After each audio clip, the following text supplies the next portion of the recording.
as one of the prospects. All comers, come one, come all, because nobody could get close to me. They're not even close. I'm the best fighter in the world. Ladies and gentlemen, good evening. In the spring of 1985, one special young man had his debut fight. Back then, no one knew he was destined to become one of the most recognizable boxers in history, Mike Tyson. He broke into the ring, demolishing one opponent after another on his path. His youth, speed, and powerful onslaught made his fight spectacular. In this episode, we will show you the destructive power, the lightning speed, and the malicious aggression of the legendary Mike Tyson. There's never any doubts in my mind because I'm the best in the world. Even though a lot of you don't like to hear it, it's fact. I'm the best. You know what I mean? Sometimes I don't want to believe it myself, but it's the truth. I'm the best.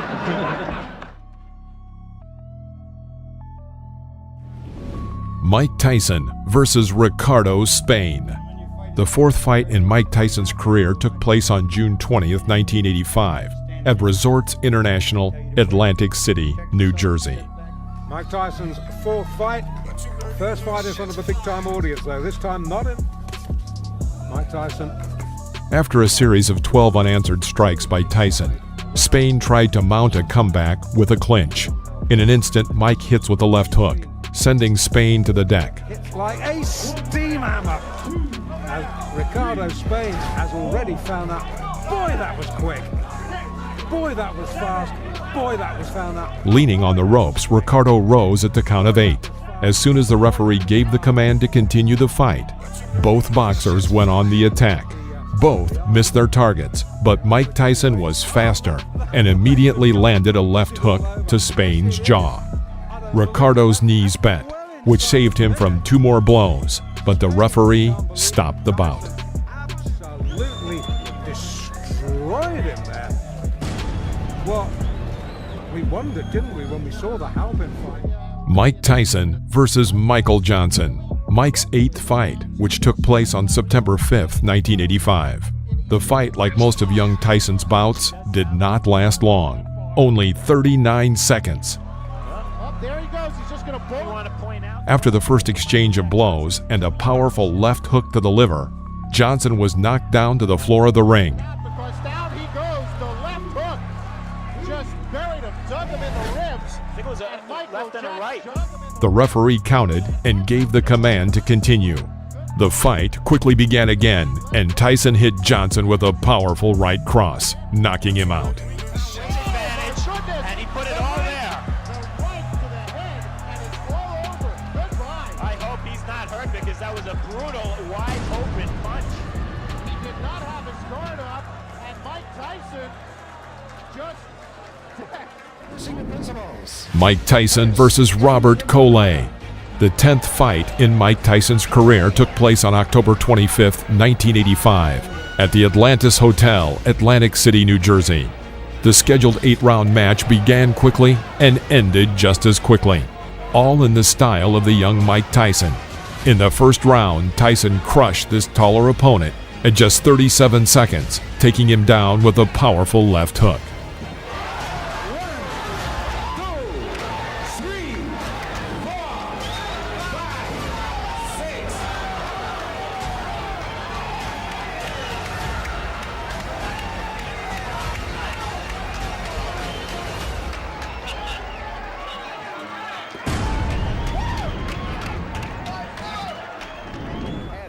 Mike Tyson versus Eddie Richardson. The 12th fight in the career of Mike Tyson took place on November 13th, 1985 in Houston, Texas.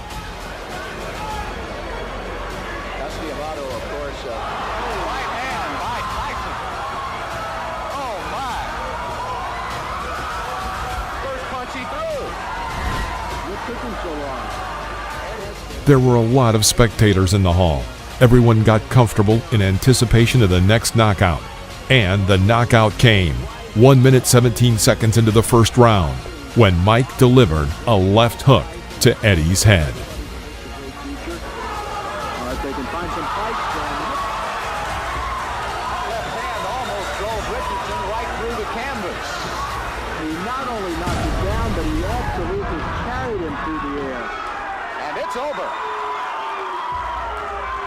I I see right now a major flaw and problem in Mike Tyson's career, and that's going to be to have a fight that lasts long enough. Mike Tyson versus David Jaco. The 16th fight in Mike Tyson's career took place on January 11, 1986, at the Plaza Convention Center, Albany, New York. Each time Tyson tried to develop a new attack, Jaco would resort to a clinch, apparently hoping to tire him.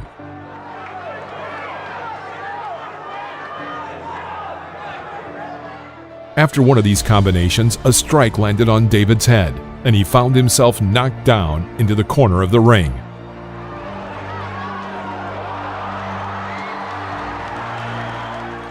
The blow was not too strong, and David found the strength to rise. Tyson, as in previous battles, immediately rushed to finish off his opponent. Moving like a pendulum in front of his discouraged rival, he throws out another left side strike and again puts David on the floor of the ring. Tyson himself, probably tired of hitting so much, seemed to slow down the fight, now aiming for a single hit to end the match. Having missed a monstrous left hook, he immediately strikes with a right cross to Jaco's head. David is back on the floor. The referee had no choice but to stop the fight due to the 3 knockdown rule. Mike Tyson versus William Hosea. After 2 10-round battles against James Tillis and Mitch Green, Tyson denied any skepticism that he lacked stamina. True, it's worth noting that Hosea was just scared and quickly got knocked out. But this does not detract from the effectiveness of Tyson's punches. Is this going to follow suit? Not you, Reggie Gross only lasted 1 round in his last fight. So After a clinch, Mike catches William on an oncoming right cross and tries to develop an attack by embarking on a powerful series. Most of the blows glanced, but from the sheer number and the heavy pace, Hosea falls to the floor of the ring. and down. The crowd, as you would expect for the local boy, He clearly was not eager to continue the fight and deliberately did not rise before the count of 10. The referee stopped the fight. well, I thought he did. Jose. Mike Tyson versus Lorenzo Boyd. The fight took place on July 11, 1986 in Swan Lake, New York. This fight was one of a series of fights that Tyson held in the summer of 1986, already on the outskirts of a battle for the championship title. Boyd, a normal, average boxer, could not mount a serious resistance and as a result was knocked out in the second round. Entering close range, Boyd tries to break through Tyson's defense, but to no avail. Mike himself, having waited a moment, inflicted a powerful right uppercut, but the overshot missed. Tyson calmly walks up to him again and hits him with his crown right hook into Boyd's core, and then followed with a right uppercut. Lorenzo falls to the ring floor. The count is 5. The count is 6. The count is 8. He will not get up. It's over. Sam, show me what heavyweight throws punches that quick. Those were 2 right hands, 1 to the body, and you snap your fingers. It was turned into, I believe it was a right. Mike Tyson versus Marvis Frazier. In July 1986, Mike met with Marvis Frazier, the son of the famous heavyweight champion Joe Frazier. The son of the great Joe was far from being as strong as his father, who was his coach and manager. What Joe was counting on by matching Marvis against Tyson is not entirely clear.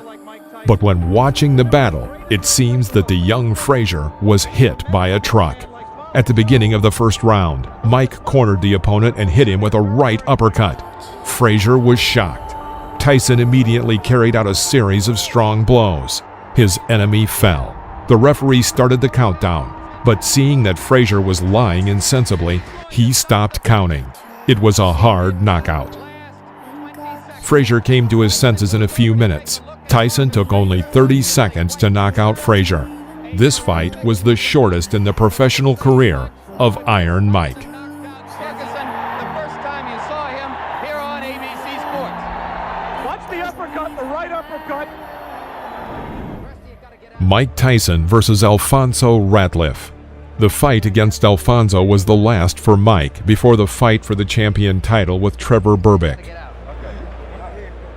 Tyson quickly figured out his rival, demonstrating the brilliant technique that distinguished him in his early years in the professional ring. After waiting a moment, Mike dodges to the left and throws a powerful left hook into Ratliff's jaw. Alfonso falls onto the ring floor. And there was a left hand, and Ratliff will sit it out. Climbing to his knee, he waits until the referee counts to 9 and gets up. Mike Tyson rushes to finish and shoots a series of 8 hits. Ratliff finds some relief in a clinch. After the referee breaks the clinch, Tyson begins beating Ratliff near the ropes. Can the man finish? And Tyson has left little doubt about that so far. Right hand, that should be just about it. Davey Pearl looking very closely. And that's all. It's over.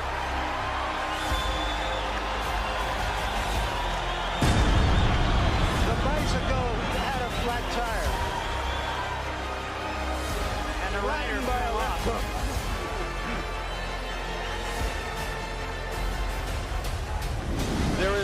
Mike Tyson versus Pinklin Thomas. The battle took place on May 31, 1987.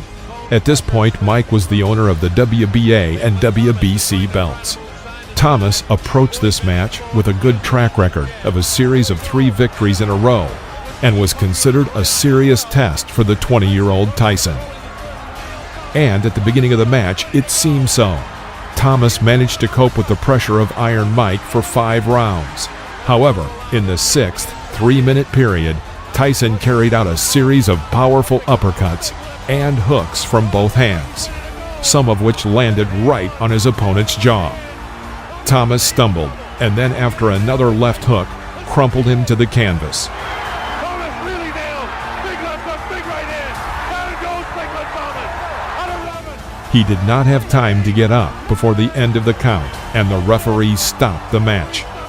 It's worth saying that before this fight with Mike Tyson, Thomas had never been knocked down. Cannot stop a championship fight. I think he counted him out. I'm not sure if that's going to be scored as a TKO or a knockout. I think he may have counted him out. We'll have to wait and get him. Mike Tyson versus Tony Tubbs. The battle took place in the spring of March 1988. In this fight, Mike defended his title of absolute world champion in the heavyweight category.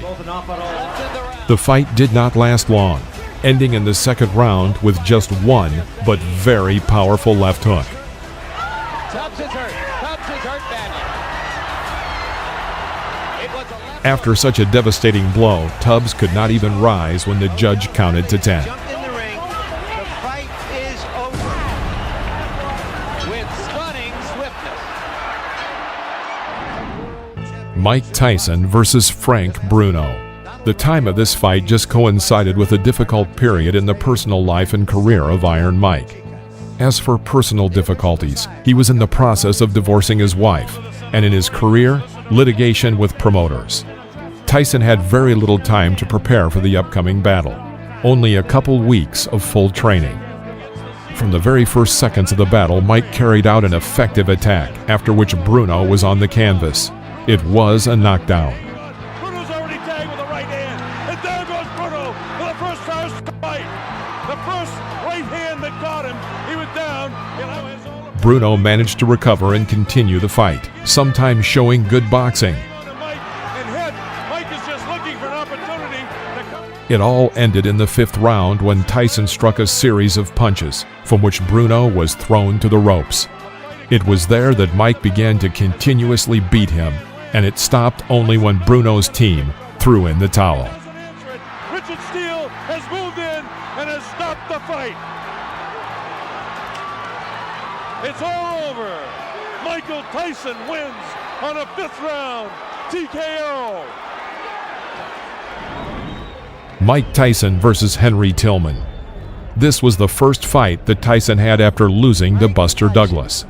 In June, Mike met with this amateur offender, Henry Tillman, who in 1984 got in his way on the U.S. Olympic team. Whether the fight goes past 2.5 rounds or than 2.5 rounds here in Las Vegas. No one had any doubts about Tyson's victory, but the fact that Tillman was terribly intimidated reduced the fight to the first round.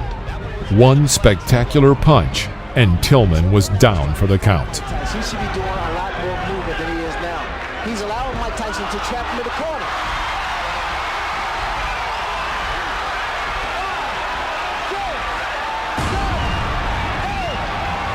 That'll be enough.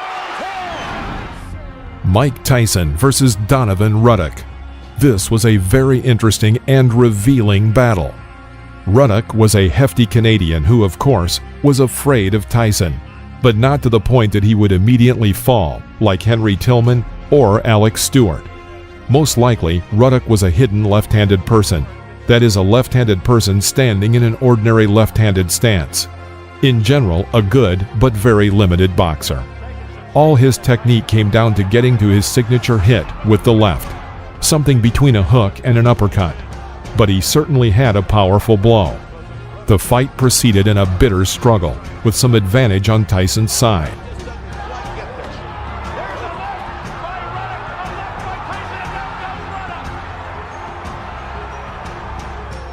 In the 7th round, he hit Ruddock's jaw with a left hook. Ruddock staggered and leaned on the ropes. Mike Tyson rushed in to finish off the opponent, but the referee, Richard Steele, suddenly stopped the bout, calling a TKO.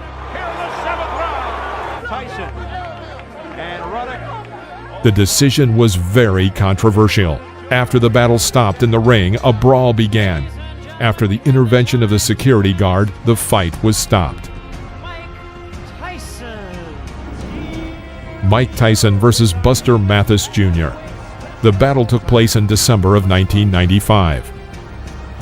Mathis held his defense and avoided Mike's punches well, but this did not last long. In the 3rd round, Tyson sent Buster Mathis to the floor with a right uppercut.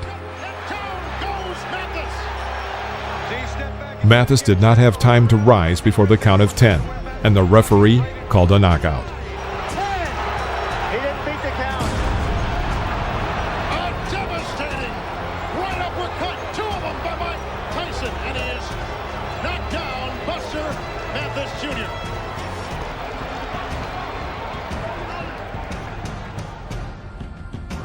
This is the world of boxing. Thank you for watching. Please press the like button and comment below, as well as subscribe to the channel so you won't miss any new episodes about legends of the past.